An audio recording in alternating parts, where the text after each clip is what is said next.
If you want to start your own business from home but don't know how or where to start, becoming a virtual assistant, VA, is a great way to get started in the world of online business.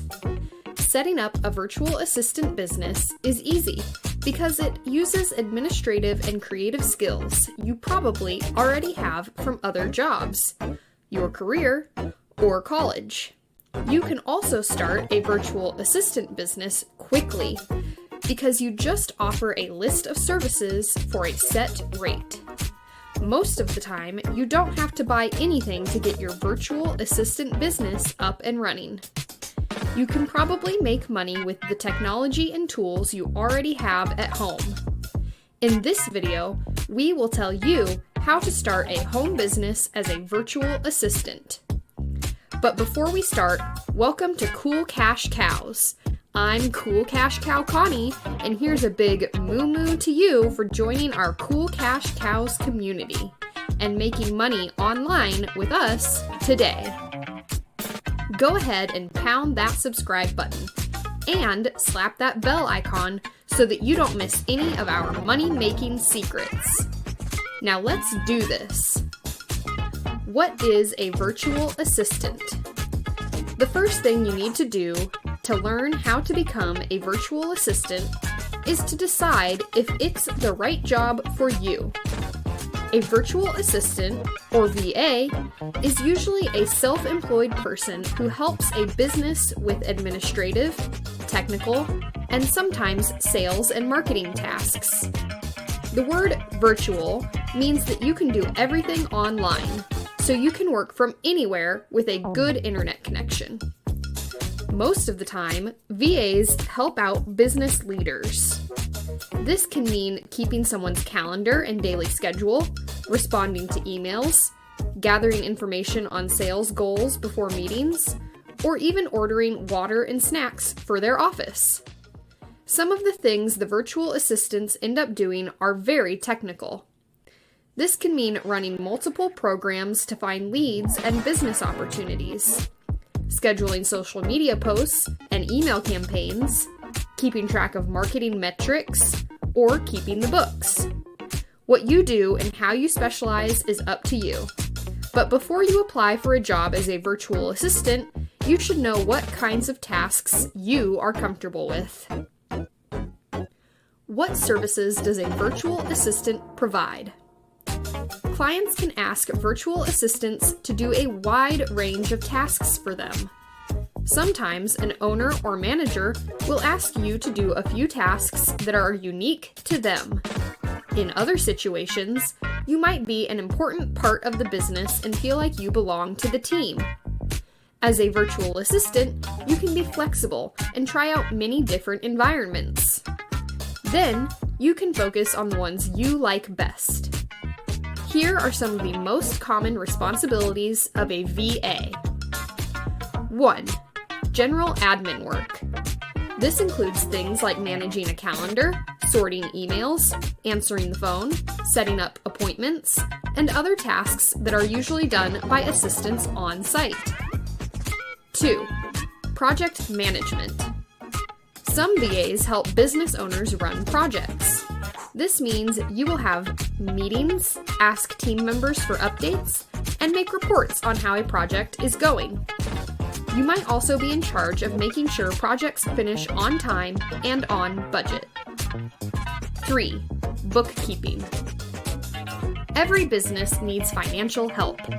Smaller businesses and those that use virtual assistants, VAs, often need help processing payments, checking expenses, making sure payroll is correct, and making regular budget statements. This can be a good place to start if you are good with money and business. 4. Billing and invoicing. When it comes to billing their clients, businesses often need help. In these roles, a VA will use the company's software platform to make invoices, check each one, send them out, and help process payments, and record them when they are made. 5. Content research. This is where you can learn about the company, its products, and its customers. Then, it's your job to come up with ideas and do research on the topics you've been given so you can give relevant information. 6. Blogging and writing. Sometimes you will also write the content you research. VAs are often hired to write blog posts, but they can also write web pages and other content. 7. Research on customers. Businesses that are growing often need to find out more about who their customers are. In this case, virtual assistants, VAs, will be given tasks that have to do with tracking and analyzing the data that comes from a company's research tools. 8. Customer service. Most freelance virtual assistants regularly answer common questions, look up customer information, take messages, and help in other ways. 9. Inputting data. Inputting data is usually clerical work where you organize and type information. Sometimes it's as simple as writing down or typing information, and sometimes you have to think about what you're reading and figure out what it all means. 10. E-commerce order management. This is usually a specialized form of customer service. Many e-commerce companies use virtual assistants to help them understand current orders, find tracking numbers for customers, and even restock products. 11. Email marketing. In email marketing programs, you may need to send emails to customers or keep track of email chains. Sometimes a virtual assistant will write the email or reply to it, especially if the customer's response includes things like setting up a meeting. 12. Social media management. This includes posting on social media, answering questions, and making sure a brand looks good online. 13. Marketing on social media. VAs can also specialize in marketing that takes place on social media. Here, you can make campaigns and decide how much to spend on them, set ad goals, or take ad campaign reports and put together the important information for your boss. 14. Managing websites. Virtual assistants are often asked to make simple changes to websites, post content, check for spelling and grammar errors, and more. To shine here, you might need to know WordPress or something else. 15. Transcription. Another common task for virtual assistants is to listen to meetings or recordings and write down what was said. Some jobs may also ask you to write down what was said and put it in a report. How much do virtual assistants make? Salaries and hourly rates for freelance virtual assistants vary a lot. Starting pay for many basic jobs and skills, like data entry, is usually between $8 and $12 per hour. As a virtual assistant, you can find many of these jobs on Upwork. As you become more specialized, you can also quickly raise your rate. VAs on Upwork can charge between $15 and $25 per hour for more complex tasks, like customer service, handling emails, managing WordPress, and more.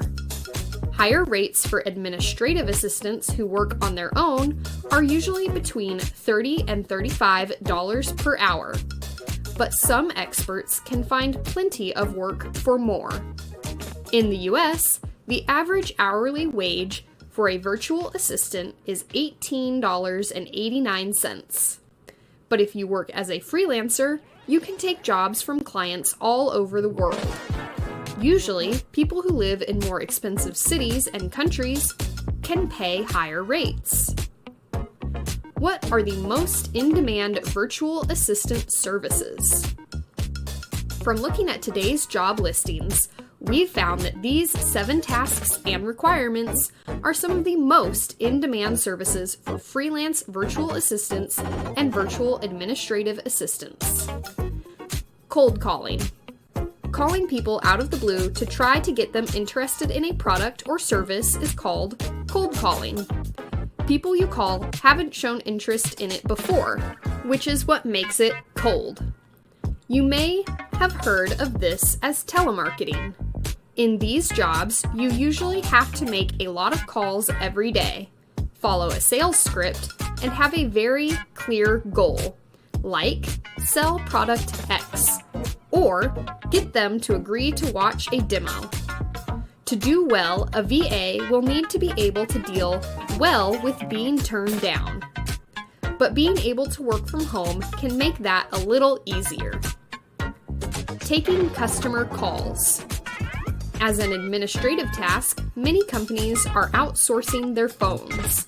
This means you'll get a phone dialer or number, and it will be your job to answer the phone when someone calls. Depending on the company and the call, you may need to give customers information or look up information for callers, like order information. When you understand what the caller wants, you can usually send them to the right person. To do this, you need to know a lot about how business departments work and be able to think on your feet. Email communications. Some companies have switched from sales over the phone to sales over email because some customers are more likely to answer an email than pick up the phone. Email is another way for online businesses to help customers if they don't have phone lines. Email work for virtual assistants includes a lot of different things. You may respond to customer requests and questions. Or you could write sales emails to send to people after a meeting or when they sign up for a newsletter or discount coupon on a website. Being professional and getting to know the customer can be very helpful. Customer scheduling. People who just became a virtual assistant are often hired by small business owners to help them with some of their daily tasks. Setting up customer meetings, calls, and follow-ups is one of the most important things. For these tasks, you'll usually be focused on the schedule and have to look through a person's email first. You put all of their requests for meetings from their emails on a calendar. In more advanced jobs, you might need to be at the meeting itself to help set up times for follow-up meetings. Often, you'll also need to talk to your boss to find out who has or needs to set up a follow-up meeting. Then, it will be up to you to reach out to that customer by email or phone and try to schedule their time. File management and maintenance. Many businesses need organized people to take care of their documents and files so that everyone in the business can find what they need. Virtual assistants are a huge help in this situation, since your job will be to quickly look at documents and put them in the right places. You might also need to change the names of the files, so they all have the same style. Maintenance of files means checking shared folders or drives, like OneDrive or Google Drive, to make sure all files are in the right place and have the right names. Social media marketing.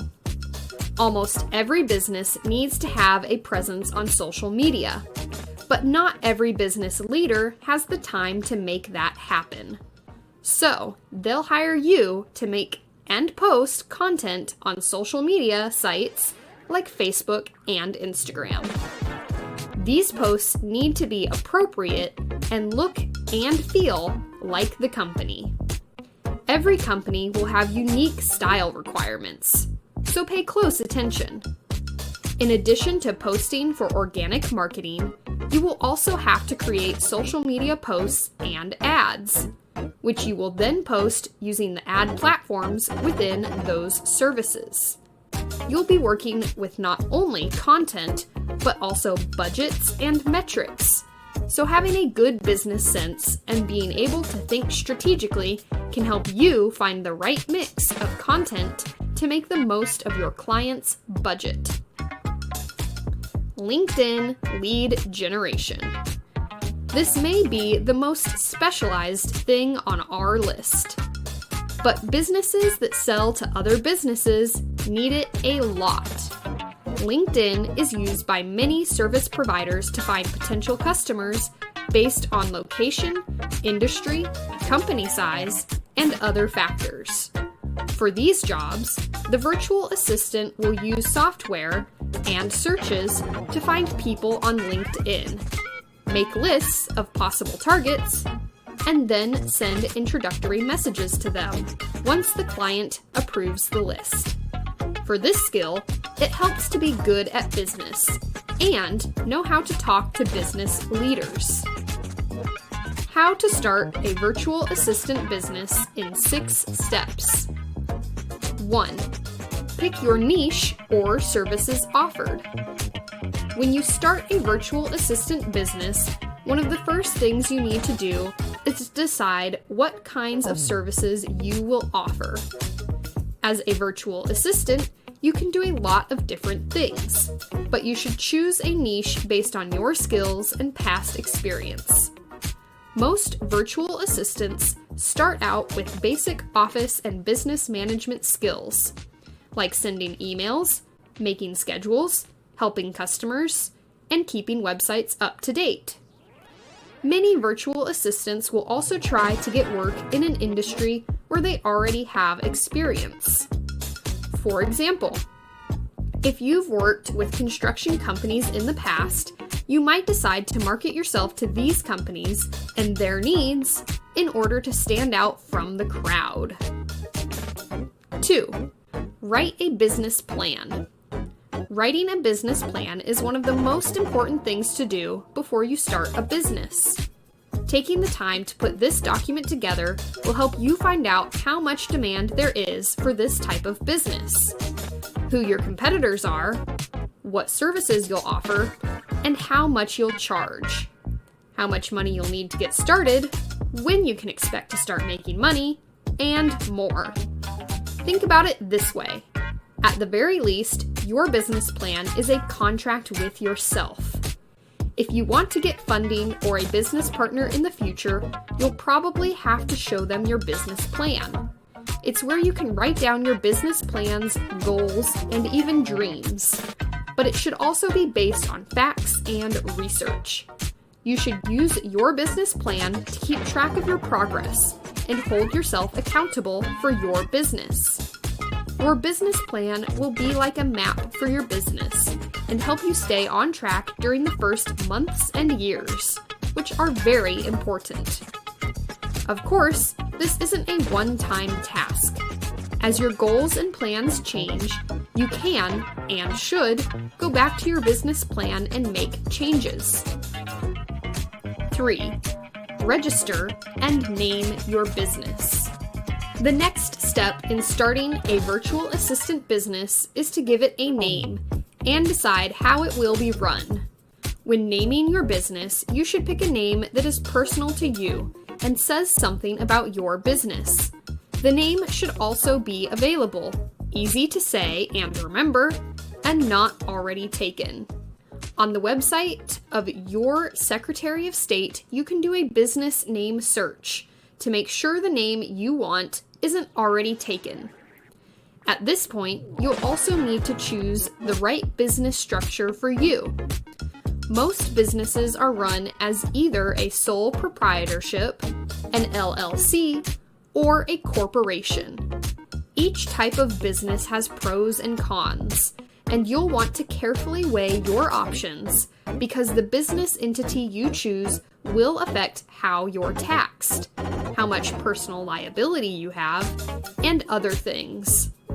At this point, you should talk to a business lawyer to make sure you're weighing all your options and picking the best one for your virtual assistant business. Once you've decided, you can register your business in the state where it will be based. 4. Invest in the tools of the trade. Once you have a good idea of what your business will look like and a plan for how you'll build it, it's time to start running your business. To start a virtual assistant business, you only need a few things: If you want to start a business as a virtual assistant, you really only need two things: a laptop that can make calls and a stable Wi-Fi connection. To learn how a virtual assistant can tap into the abundance code, click the video on the screen now.